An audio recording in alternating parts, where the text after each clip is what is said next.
nasihatnya bagi kaum wanita yang tidak lagi menjaga auratnya dan para orang tua yang membolehkan anak perempuannya membuka aurat dan berpacaran.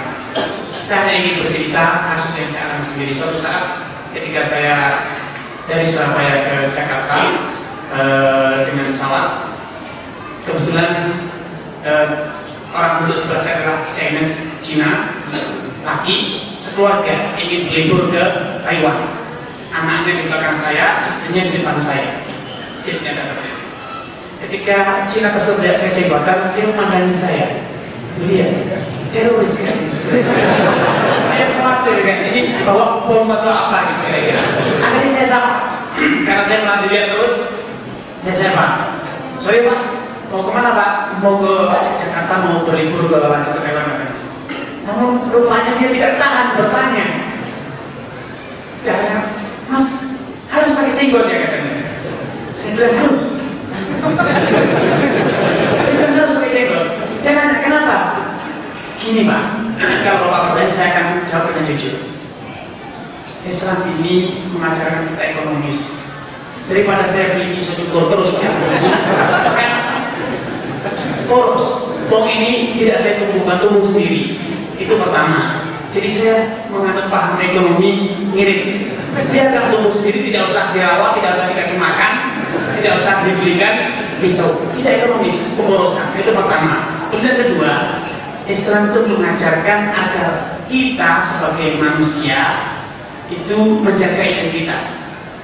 Identitas laki-laki itu terletak pada jenggot dan kumis. Sedangkan wanita itu tercerah pada mukanya yang klimis sehingga terlihat cantik. Namun sekarang sebaliknya Pak, zaman sekarang dibalik. Wanita lebih suka untuk tampil seperti laki-laki karena rambutnya cepat, celananya pendek. Dan laki-laki sekarang lebih suka kalau berpenampilan seperti wanita, makanya pakai anting dan rambutnya gondrong, celananya panjang. Oh gitu ya? Iya. Terus dia tidak tahan bertanya. Berarti istri Mas pakai cadar? Iya, saya bilang. Pakai. Kenapa kata dia? Karena itu hanya milikku, saya bilang. Kok gitu? Iya. Itu istri saya yang boleh melihat menikmati ya harus saya sendiri. Cantiknya istri saya hanya saya yang boleh lihat. Lewat saya yang belikan make upnya, yang belikan bajunya. Jadi kalau cantik saya yang harus lihat, hanya saya.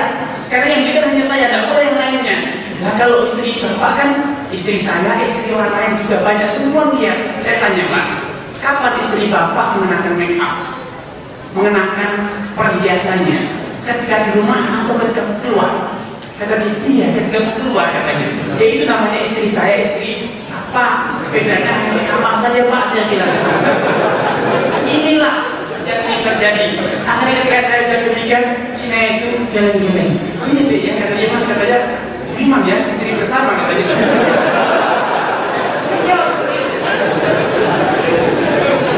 Jadi saya tolong orang yang membiarkan putrinya atau istrinya keluyuran kemana-mana dengan menampilkan kecantikan di mana-mana.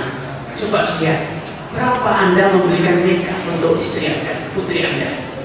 Kapan dipakai? Ketika tampil depan Anda, ingin tidur di kamar, malam mau tidur dia dandan habis, atau ketika keluar. Ketika mau tidur biasanya dicuci bersih sebersih-bersihnya. Kalau mau masuk rumah, belum masuk pintu dan semua sudah mulai dilepas. Gelangnya mulai dilepas, kalungnya mulai lepas, sekedar tutup pintu rumah, segera masuk di almari. Langsung almari, langsung wajah sehingga polos apa adanya. Tapi ketika mau keluar, kesempatan pertama adalah ketika berdandan. Ketika sudah jadi segera keluar, dinikmati bersama.